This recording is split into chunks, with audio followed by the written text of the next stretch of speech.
एक गांव में एक भूत जो कि का भूखा है नई शादीशुदा लड़कियों को उनकी शादी के दिन उठाकर ले जाता है और मार डालता है। लेकिन गांव वालों को नहीं मालूम कि ये काम कोई भूत कर रहा है, क्योंकि उस भूत के बारे में उन्हें कभी सुना भी नहीं है और कभी उस भूत को देखा भी नहीं है। गांव वालों का मानना है कि ये काम डाकुओं का है और डाकुओं के अलावा उनका शक गाँव के कुछ और लोगों पर भी है, जैसे शेरा पे, पुजारी जी पर, इस पागल पे, शक्ति कपूर पे। इन लोगों पर शक क्यों है बाद में बताऊंगा। फिलहाल असली क्वेश्चन ये है कि ये भूत इन शादीशुदा लड़कियों को क्यों मार रहा है। बताऊं?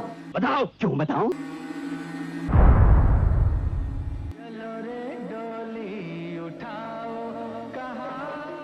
एक न्यू मैरिड कपल शादी के बाद अपने घर जा रहा है, लेकिन अचानक शंकर को हवस का दौरा पड़ चुका है और भूल जाता है कि वो एक कार में है और कार के अंदर एक ड्राइवर भी है। इसीलिए लड़की शंकर से बोलती है कि थोड़ा सबर कर ले, भूखे ले, ड्राइवर देख लेगा। लेकिन शंकर हवस में इस कदर अंधा है कि वो गाड़ी के अंदर एक साथ तीन सिगरेट जला लेगा धुआं करने के लिए। वैसे तो शंकर की इस बकचोदी के बाद ड्राइवर को बोलना चाहिए था, ये कोई रंडी खाना है, लेकिन वो बोलता है हम जैसे तीसरी आंख भी रखते हैं बाबू। लेकिन उसको तीसरी आंख के साथ साथ पांचवा टायर भी रखना चाहिए था, क्योंकि गाड़ी बीच रास्ते में पंक्चर हो चुकी है। अब तो दूसरा टायर भी नहीं। घबराने की बात नहीं है, क्योंकि इस जगह सामने ही योयो है। योयो हनी सिंह नहीं यार, तेरा सुपरस्टार देसी लोंडेबाज पूरा परिवार डरा हुआ यार। योयो रूम्स। और शंकर को लगता है कि अब काम बन गया, क्योंकि उसको जगह भी थोड़ी खुली मिल गई है, बड़ी मिल गई है और साथ ही साथ उस जगह पर कोई है भी नहीं। अब तैयारी हो गई है, अब मजा आ गया। योयो रूम्स में जाते ही शंकर को पता लगता है कि यहाँ भी वो और उसकी वाइफ अकेले नहीं है, क्योंकि कोई सीढ़ियों से उतर कर आ रहा है, जो है तो नंगे पैर, लेकिन आवाज आ रही है। और शंकर को शीशे में एक राजा की तस्वीर दिखाई जाती है, वो भी इसी योयो में अपनी वाइफ के साथ एक साथ 3-3-14 करने आया था। लेकिन अनफॉर्चुनेटली राजा की ये मुराद पूरी नहीं हो पाई। इसकी स्त्री ने इस मर्द को मुर्दा बना दिया, क्योंकि ये स्त्री किसी और पुरुष से प्यार करती थी। ये लड़कियां ऐसी कुछ नहीं ब्रो, इनकी बातों में कभी मत आना। बस तभी से इस राजा की बेमुराद आत्मा जब भी किसी नई दुल्हन को शादी के लाल कपड़ों में देख लेती है तो किसी पुरुष के शरीर में जाकर भूत बन जाती है और लड़की को मार देती है। खैर, यहाँ एक और पुरुष एक और स्त्री को लेकर आ चुका है, वो भी उसके साथ एक साथ 3-3-14 करना चाहता है। और ये आदमी तो इतना हवस से भरा हुआ है कि इसको ना कार चाहिए ना योयो रूम चाहिए, ये तो जंगल की धूल भरी जमीन पर ही घिसने को तैयार है। लेकिन क्योंकि ये राजा के इलाके में आ चुका है और राजा की आत्मा इधर उधर ही कहीं भटक रही है, और वो इस आदमी की बॉडी को पोजेस कर लेती है और इस लड़की को मार डालती है। लेकिन शंकर तो शंकर है। अब शंकर की हवस की आग इतनी भड़क चुकी है कि उसको फर्क नहीं पड़ता कि वो गाड़ी में करेगा योयो रूम्स में करेगा। अब उसको जहां जगह मिलेगी वो अपनी वाइफ को वही लिटाएगा। और शाबाश। अब तक इस मूवी में 4 आदमी दिखाए गए हैं और चारों के चारों हवस से भरे हुए हैं। और अपनी आग को ठंडा करने के बाद फाइनली शंकर अपनी वाइफ को रेलवे स्टेशन ले आता है। शंकर के पास पैसे तो हैं, क्योंकि भाई टैक्सी में सफर कर रहा है इस जमाने में, और रिजर्वेशन भी उसने फर्स्ट क्लास कोच का किया हुआ है, वो भी इस जमाने में, और जूते भी माशाल्लाह महंगे वाले पहने हुए हैं, वो भी इस जमाने में, और जो कि जंगल में चलने भागने और लेटने के बाद भी एकदम नए जैसे चमक रहे हैं। और लेकिन उसके पास अपनी वाइफ को चप्पल तक दिलाने के पैसे नहीं है, क्योंकि उसकी वाइफ घर से ट्रेन के इस डिब्बे तक नंगे पैर ही है। और सिर्फ इसी की बात नहीं है, इस फिल्म में जितने भी मेल एक्टर्स हैं उनके पास बढ़िया बेहतरीन बूट है, लेकिन जितनी भी फीमेल एक्टर्स हैं उनके पास चप्पल तक नहीं है, सारी की सारी नंगे पैर घूम रही हैं। ये झूठ है।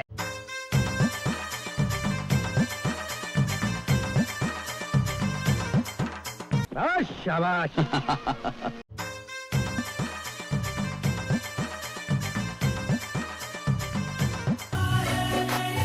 ये नहीं हो सकता।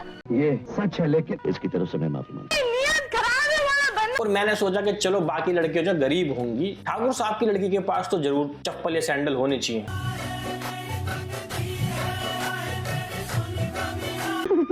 लेकिन फाइनली शंकर को एक ऐसी जगह मिल गई जहां वो और उसकी वाइफ अकेले हैं और वो थोड़ा मेकआउट कर सकते हैं। लेकिन नहीं, यहाँ पर भी वो आदमी आ चुका है जिसके अंदर राजा की बेमुराद आत्मा घुसी हुई है। और ये आदमी शंकर से बोलता है कि बस 5 मिनट रुक जाओ, मैं तुझे और तेरी बीवी को इस ट्रेन और इस मूवी से बाहर फेंक दूंगा। और बस शंकर की वाइफ आ गई भाई, शादी के लाल कपड़े पहन के।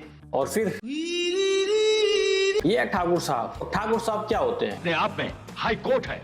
लेकिन ठाकुर साहब की कुछ परेशानियां हैं। एक तो ठाकुर साहब के गांव में हर जगह सेटिंग चल रही है, लेकिन बड़ी बात यह है कि ठाकुर साहब की 2 औलादें हैं और दोनों ही सेटिंग करने के चक्कर में लगे हुए हैं, लेकिन हो नहीं पा रही। सचमुच बनाने वाले ने कितना खूबसूरत बनाया है तुम्हें। मेरा रास्ता छोड़ो। मेरे लाल को धन्यवाद, मुझे ये रिश्ता मंजूर है। ठाकुर साहब की गांव में बहुत इज्जत है, लेकिन उनकी ये इज्जत उनके बेटे शेरन ने खराब की हुई है। जब मर्जी किसी की पिटाई कर देता है, जब मर्जी एक लड़की छेड़ देता है, लड़के को उठाकर ले जाता है और पूरे दिन सिर्फ घोड़े पे घूमता रहता है। ये सारे इल्जाम झूठे। मेरा रास्ता छोड़ो। अब हम तुझे कंधे पे उठा के ले जाएंगे, ये सच है, लेकिन इसकी तरफ से मैं माफी मांगता हूं। हमेशा से यही होता है ठाकुर साहब। शेरा गांव के ठाकुर साहब का लड़का है, इसलिए वो थोड़ा बिगड़ा हुआ है। शेरा की नजर हर उस चीज पर है जो लाखन की है, जैसे कि उसका घोड़ा, बहन का लोग। क्या शानदार घोड़ा है। और मालिक के बारे में क्या ख्याल है? ये तुम्हारे बजाय हमारे पास अच्छा लगेगा। उससे क्या पूछते हैं? इससे पूछिए। ये क्या है? उसकी जीएफ। मैं नहीं पहनूंगी ये कंगन। आज ये कंगन तुझे पहना के ही रहेंगे।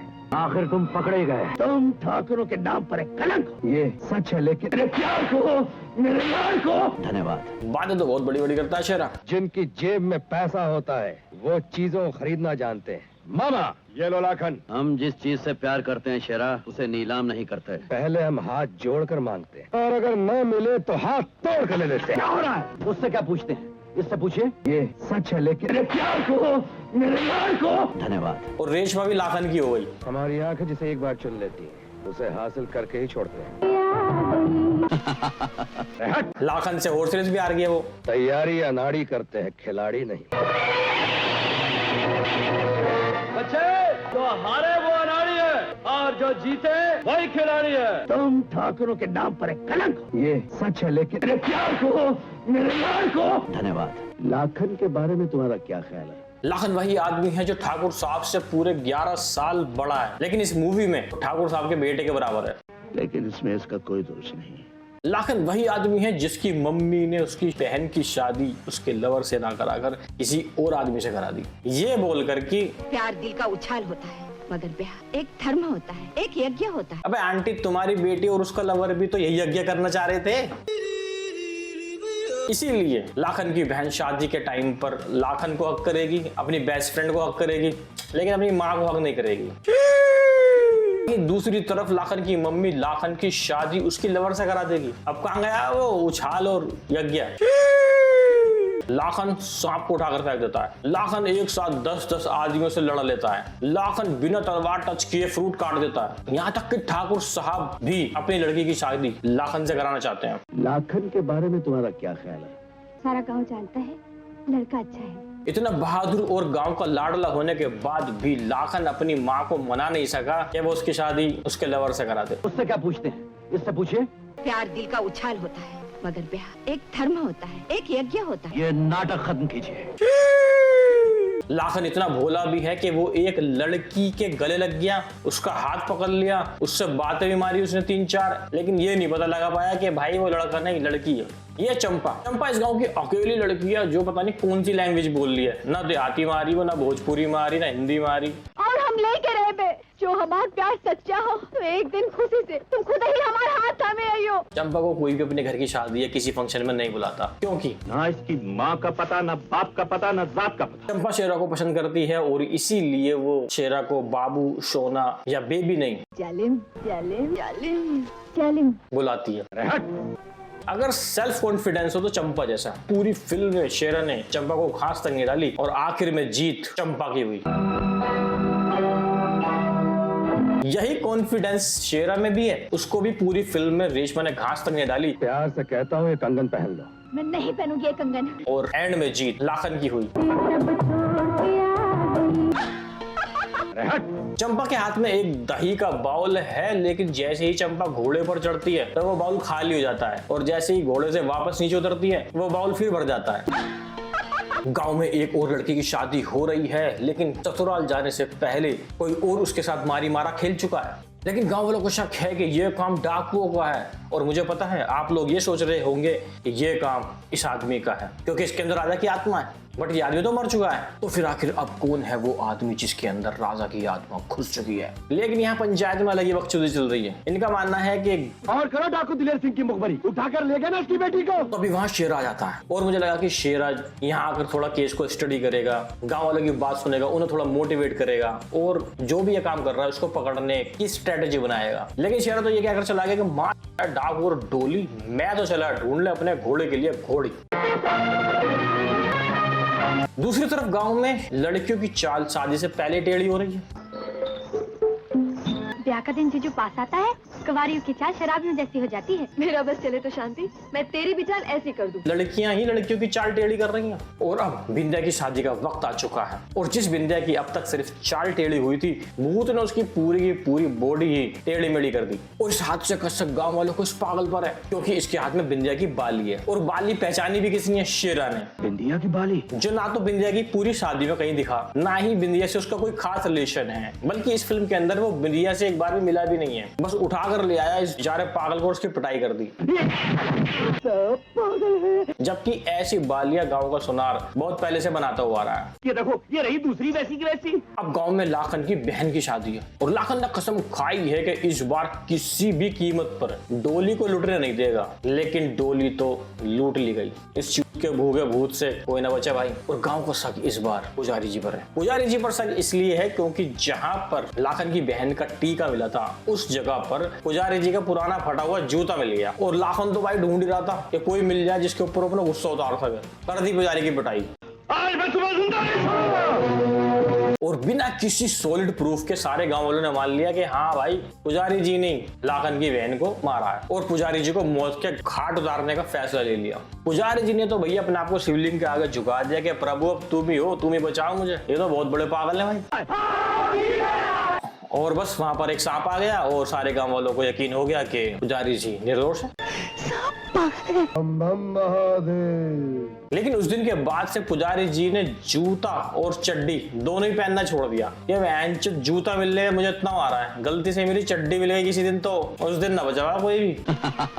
इस सब खून खच्चर के बीच ठाकुर साहब एक ब्रेवरी कंपटीशन का ऐलान करते हैं, जिसमें दूर दूर से खिलाड़ी आ रहे हैं। लेकिन उस कंपटीशन में आता कौन है? शेरा, लाखन और गांव के 10 लोग। 10 लोगों को तो लाखन पहले ही फोड़ देता है। लाखन और शेरा के बीच थोड़ी बहुत टक्कर होती है इस खेल के दौरान, उसे भी बीच में रेशमा आके खराब कर देती है और इसका इनाम भी लाखन रेशमा को देता है। तुमने सारा खेल खराब कर दिया। लेकिन मेरे को एक बात बताओ कि इतने बड़े ग्राउंड में लाखन और शेरा को ये बीच वाला जो कांटे का कुछ गोला सा रखा है, इसके आसपास ही लड़ रहा है। अबे भोले वालों, इतना पूरा बड़ा ग्राउंड पड़ा है, वहां जाकर लड़ लो।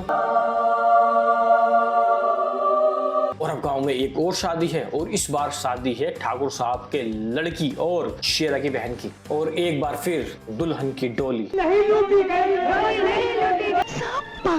अब इससे तो यही शक होता है कि जो डोलियों को मार रहा है या तो वो शेरा है क्योंकि वो उसकी बहन है इसलिए वो बच गई, या फिर ठाकुर साहब है वो उनकी लड़की है इसलिए बच गई। लेकिन इससे पहले शेरा और शेरा के पापा को गांव वाले कुछ भी कहते, शेरा ने निकाली बंदूक और वहां से भाग गया। और अब आखिरी शादी लाखन की होने वाली है।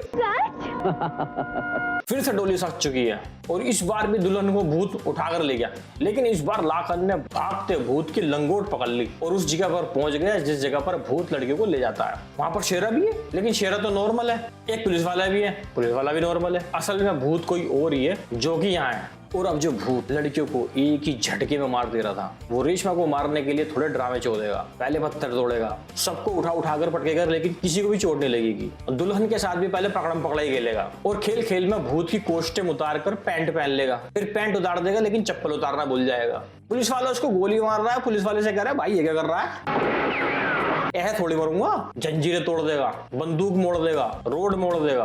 लेकिन रेशमा और बाकी बचे एक्टर्स को कुछ नहीं कहेगा और फिर एंड में लाखन से त्रिशूल खा लेगा और मर जाएगा और फिल्म खत्म हो जाएगी। लेकिन असली बात यह है कि आखिर ये भूत था कौन? बताऊं? बताओ। क्यों बताऊं?